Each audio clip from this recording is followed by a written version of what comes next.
Good morning students. प्रबंध के उत्प्रेरक साधनों में ही आज हमारा जो तीसरा जो स्टेप है, तीसरा जो हमारी कड़ी है वो आता है स्तर, यानी कि स्टैंडर्ड। स्टैंडर्ड क्या होते हैं? जैसे दो हमारे हो चुके हैं, मूल्य, लक्ष्य। आज हमारा जो तीसरा है प्रबंध के उत्प्रेरक साधनों में, वो है स्तर। स्तर की जो उत्पत्ति है वो मूल्यों से होती है। किसी भी परिवार के जीवन मूल्य एवं लक्ष्य अनिश्चित होते हैं, परंतु परिवार का स्तर हमेशा निश्चित होता है।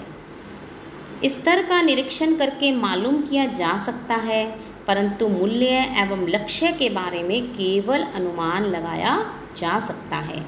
यानी कि आप अगर किसी परिवार के स्टैंडर्ड देखना हो, स्तर हो, तो उसको हम ऑब्ज़र्व कर सकते हैं, उसको हम देख परख सकते हैं, परंतु किसी परिवार के मूल्य और उसके क्या क्या गोल होते हैं उसके बारे में तो हम सिर्फ एक प्रकार का अनुमान ही लगा सकते हैं। स्तर क्या होता है? मनुष्य के रहन सहन के तरीक़ों से, निर्णय लेने की प्रक्रिया से प्रभावित होता है।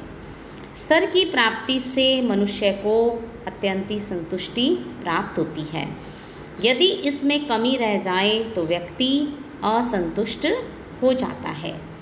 यानी कि स्तर, स्टैंडर्ड किससे होता है? यानी कि व्यक्ति जिस तरीके से लिविंग स्टाइल में रह रहा हो, तो उसको अगर वो सेटिस्फाई है, उससे उसको संतुष्टि है और वो खुश है, यानी कि वो ही उसका स्तर कहलाता है। और यदि इसमें कोई कमी रह जाती है तो व्यक्ति असंतुष्ट हो जाता है। मानव कई प्रकार की क्या करता है? कल्पनाएं करता है, सोचता है, और ये जो कल्पनाएं हैं वो इच्छा का रूप धारण करके आवश्यकताओं में बदल जाती है। हम बहुत कुछ सोचते हैं और हमें अगर वो पूरा हो जाता है तो हमें अत्यंत खुशी भी होती है, और जब ये कल्पनाएं इच्छा का रूप धारण कर लेती हैं और आवश्यकताओं में बदल जाती हैं, तब ये स्तर कहलाने लगती हैं। ये आवश्यक नहीं है कि मनुष्य की कल्पना के अनुरूप ही उसका रहन सहन का स्तर हो, परंतु प्रयत्न करके उस स्तर को प्राप्त किया जा सकता है।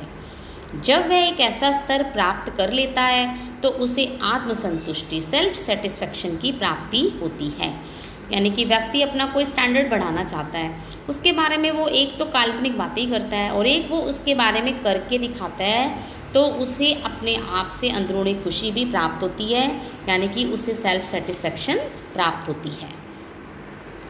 लक्ष्यों की तरह हमने स्तर का भी वर्गीकरण किया गया है।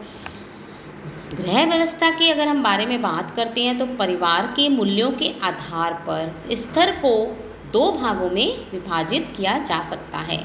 देखिए, सबसे पहले परंपरागत स्तर, ट्रेडिशनल स्टैंडर्ड, और दूसरा ट्रांजिशनल स्टैंडर्ड, परिवर्तनशील स्तर। अब देखिए, अगर हम बात करते हैं यहाँ पर परंपरागत स्तर, परंपरागत स्तर कौन से होते हैं? ये जो स्तर होते हैं किसी विशेष स्थिति पर आधारित होते हैं। ये स्तर बड़े समूह द्वारा मान्यता प्राप्त किए होते हैं और रूढ़िग्रस्त होते हैं। इन्हें प्राप्त करने के लिए परिश्रम और समय की आवश्यकता होती है। परंपरागत स्तर निश्चित होते हैं। व्यक्ति अपने आप को उनके अनुकूल बनाने का प्रयास करता है और अपने आप को आवश्यकता पड़ने पर वो परिवर्तित भी कर लेता है। यानी कि ये जो स्टैंडर्ड होते तो निश्चित हैं, परंतु इनको अपने आप को अनुकूल बनाना व्यक्ति को पड़ता है। जैसे गृहिणी को घर में रोज़ सफाई करनी है, बर्तन धोने हैं, कपड़े धोने हैं, इन स्तर को प्राप्त करने के लिए उसे अधिक परिश्रम और समय की आवश्यकता पड़ती है, और ये जो स्तर होते हैं ये उच्च स्तर के होते हैं।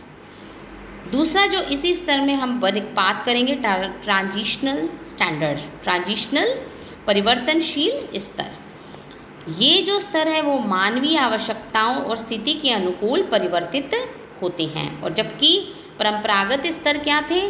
ये स्तर किसी विशेष स्थिति पर आधारित होते हैं, और जबकि ट्रांजिशनल ये मानवीय आवश्यकताओं और स्थिति के अनुकूल परिवर्तित होते रहते हैं। ये वे स्तर होते हैं जो कि एक बड़े बड़े समूह द्वारा मान्यता प्राप्त नहीं होते, इन्हें परिस्थितियों के कारण मानना पड़ता है। पारिवारिक जीवन में परिवर्तन के कारण बहुत सारे गृह कार्यों में सामंजस्य ही परिवर्तनशील स्तर का महत्व बताता है।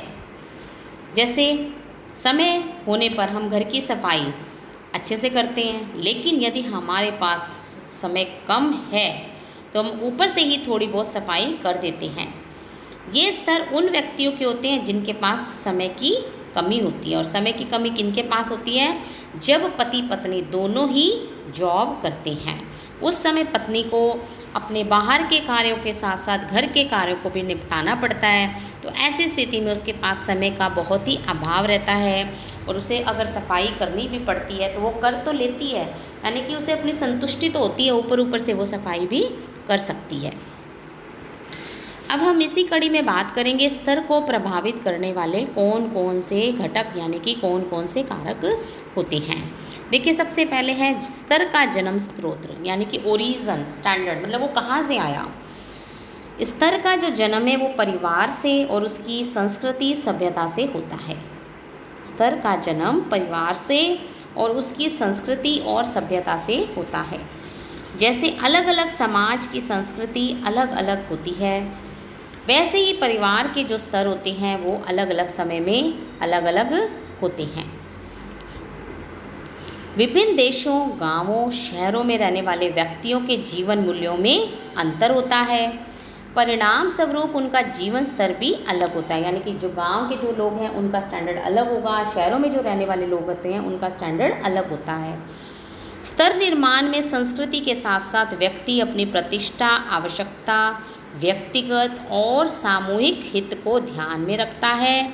और ये आवश्यक नहीं है कि एक समूह के स्तर दूसरे समूह को भी मान्य हो, यानी कि अगर कोई एक ग्रुप एक स्टैंडर्ड मानता है तो ज़रूरी नहीं कि उसको दूसरा लोग भी उस चीज़ को माने, बट सारी जो चीज़ें हैं वो आवश्यकता, व्यक्तिगत और सामूहिक हित को ध्यान में रखने चाहिए। दूसरा, समाज द्वारा मान्यता, अप्रूव्ड बाय सोसाइटी। परंपरागत स्तर समाज द्वारा मान्यता प्राप्त होते हैं और उन्हें आसानी से अपना लिया जाता है। ये स्तर किसी स्थान और संस्कृति के प्रतीक होते हैं। इन्हें परिवार बिना किसी विरोध के भी अपना लेता है। फिर तीसरा है, स्तर मूल्यों से प्रभावित होते हैं। परिवार के मूल्य ही उसके लक्ष्य बनते हैं। ये लक्ष्य जब पूरे हो जाते हैं तो परिवार का स्तर बन जाता है, यानी कि जो स्तर की जो कड़ी है, जो स्टार्टिंग कड़ी, वो कौन सी है? वो मूल्य है, यानी कि ये तीनों चीज़ें एक दूसरे से जुड़ी हुई हैं। फिर सदस्यों का प्रभाव, अफेक्ट्स ऑफ फैमिली मेंबर। स्तर के निर्धारण में परिवार के सदस्यों का प्रभाव पड़ता है। सदस्यों को सुखी और पारिवारिक सदस्यों के बीच शांति और सुखमय वातावरण बनाने के लिए स्तर में परिवर्तन करना पड़ता है। यदि कोई निर्धारित स्तर परिवार के सदस्य के विकास में बाधा उत्पन्न करता है तो उस स्तर में परिवर्तन भी कर लेना चाहिए। तो इस प्रकार हम कह सकते हैं कि जो मूल्य, लक्ष्य और जो स्तर हैं वो आपस में संबंधित रहते हैं। साधनों का उपयोग कर हम मूल्य को लक्ष्य बना लेते हैं और एक स्तर को पाने का प्रयास करते हैं, यानी कि हमारे पास जो साधन उपयोग में हम ला सकते हैं, हम मूल्यों को लक्ष्य बना लेते हैं और उसके बाद ही हमें अपने स्टैंडर्ड या स्तर की प्राप्ति होती है। व्यक्ति की रुचियों, साधनों में परिवर्तन आने पर मूल्य, लक्ष्य और स्तर में भी परिवर्तन आ जाता है। यानी कि व्यक्ति की अगर रुचियाँ अलग होंगी, उसके पास साधन तो देखिए सभी के पास अलग अलग ही होते हैं, उनमें अगर परिवर्तन आता है तो ये तीनों चीज़ें प्रभावित होती हैं, यानी कि मूल्य, लक्ष्य और स्तर तीनों ही चीज़ें प्रभावित होती हैं।